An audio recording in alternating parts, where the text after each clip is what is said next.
What's up, everybody? Happy Saturday. Usually, this is the time we'd all be preparing for a game tomorrow, but we do not have one. Playing on Monday night, so instead of thinking about this upcoming game, which I'll do probably tomorrow and most of Monday, I want to talk a little bit about next year, and I want to establish something very firmly here because I get the sense that a lot of Seahawks fans are a little bit confused about this.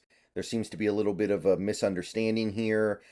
I think just in general, these basic principles need to be revisited every now and then because it seems like there's a little bit of confusion on how this works. So, I'm talking about the salary cap. I'm talking about next year's books. So let's speak generally for a second here.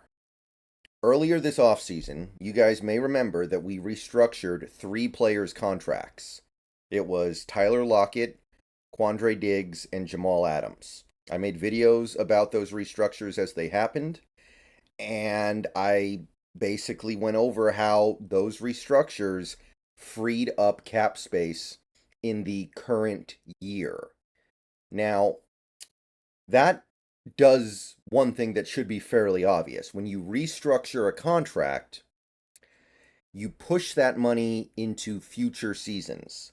I think that's pretty obvious, right? The money doesn't disappear, or else every team would just do that to every contract ever. So, you reduce a cap hit this year, you're increasing the cap hits down the line. But here's where I think some people there seems to be a little bit of confusion. When you do that, not only are you pushing the money into a future year, you're also making it harder to release or trade that player in the future. It's a give and take.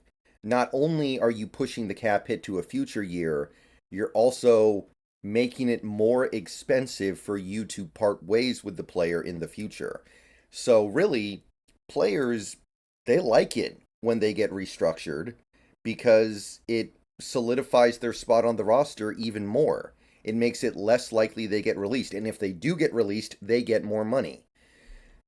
So, just as an example, I remember last year, near the end of the season, there were a lot of Broncos fans out there on Twitter and Facebook and Reddit saying, oh, Wilson needs to restructure his contract. Wilson needs to restructure his contract. No, that's exactly the opposite of what you want.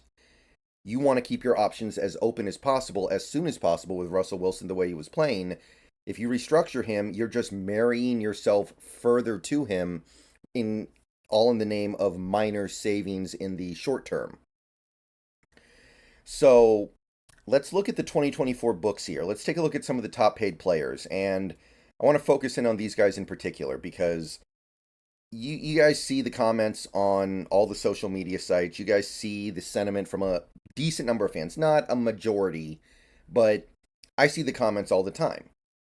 Oh, after this season, we got to move off of Diggs. After this season, we got to move off of Adams. We got to trade Lockett. We got to trade Metcalf. We got to move off this guy. We got to move off that guy. And people say these things, and I feel like they're not really thinking about the actual ramifications of it.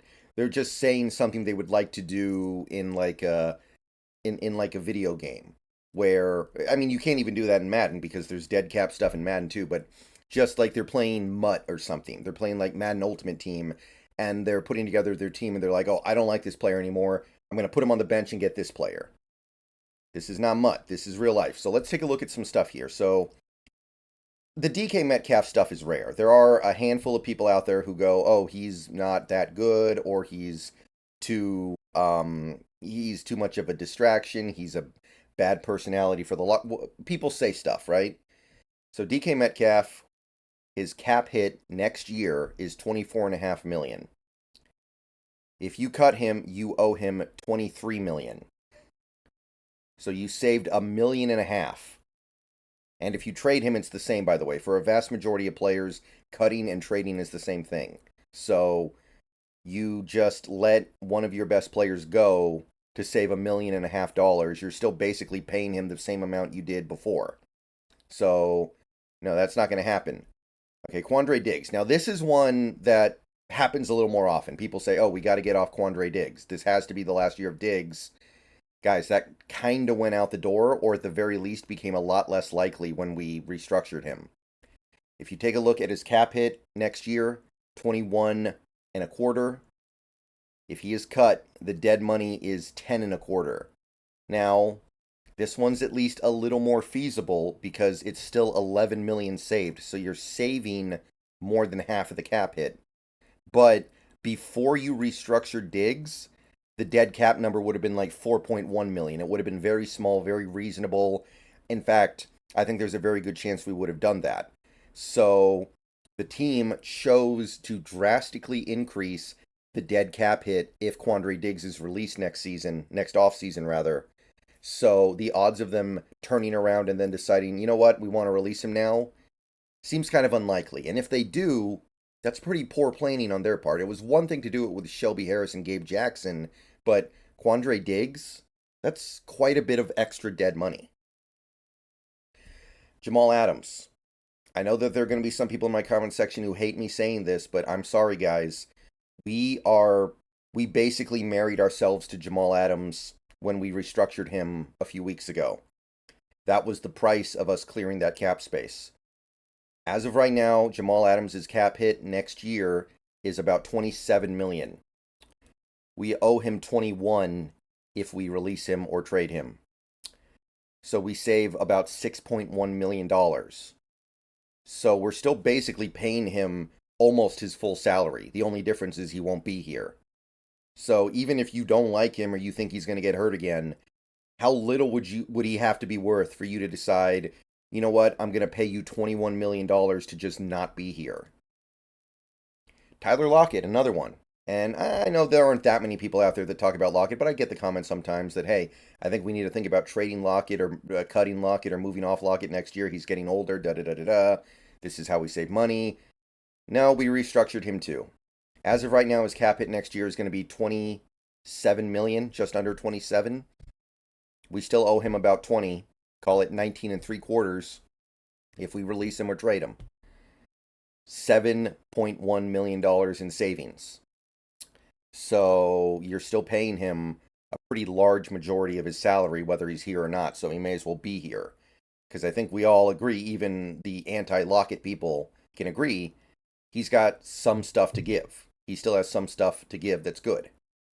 Now, some of these players, you could do a little bit better if you do a post-June 1st release, which is what we're going to look at here. Like Metcalf, yeah, you'd actually save $13 million. But then you're putting another big cap hit on the books for 2025.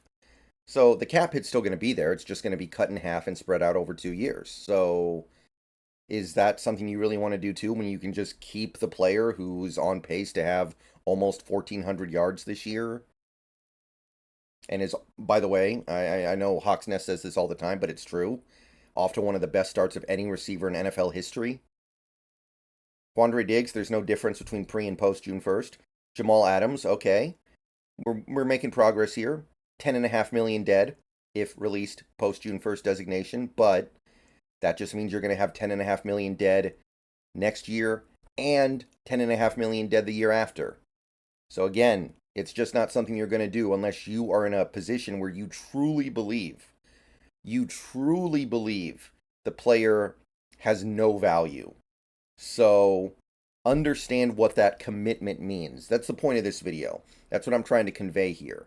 The commitment we've made to these players is pretty dang binding.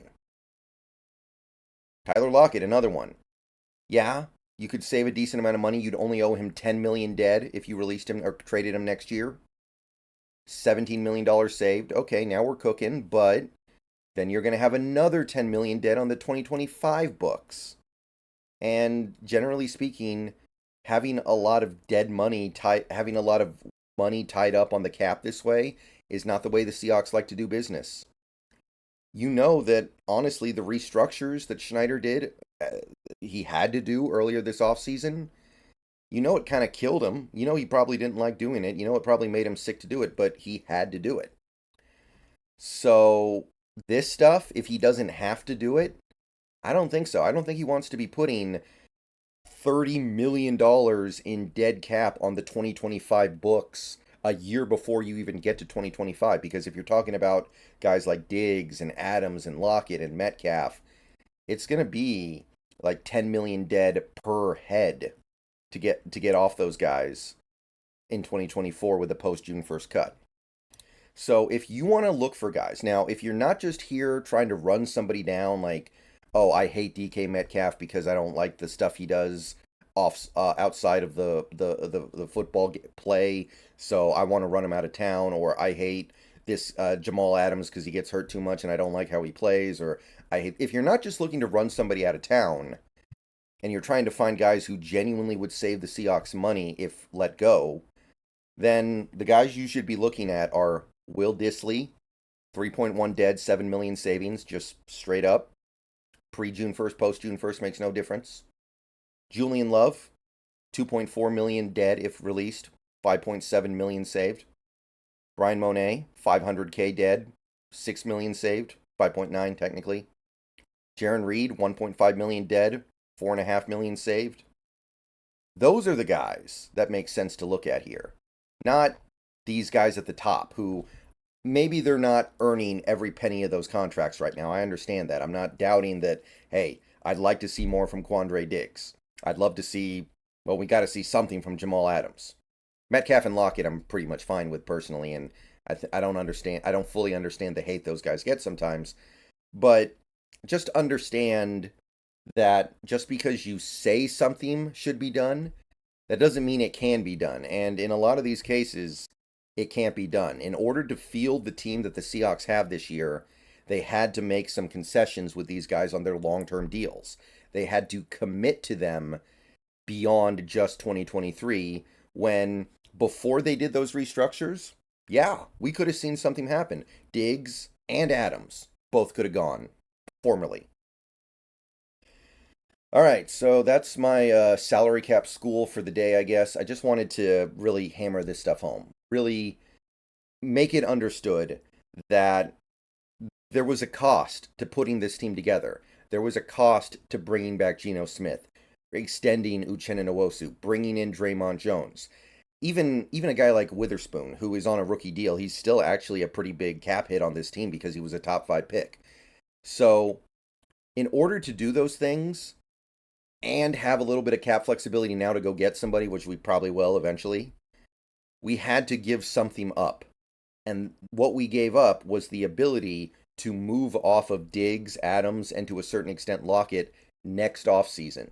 So unless this team decides those guys are just completely without value, like if Diggs or Adams were to just shatter every bone in their body and there had no chance they ever play football again, yeah, I guess that could happen. But I wouldn't expect it. I would not expect it, especially with, that Pete has a special place in his heart for Quandre Diggs and the stuff he does defending the deep ball. He loves Jamal Adams. He's the guy who gave up all that draft capital and Bradley McDougald to get him. And I think he loves DK Metcalf too. So, there you go. Hope I didn't ruin anyone's day with this one, but facts are facts. That's simple. All right, we got some college football to watch. Streaming the Huskies tonight.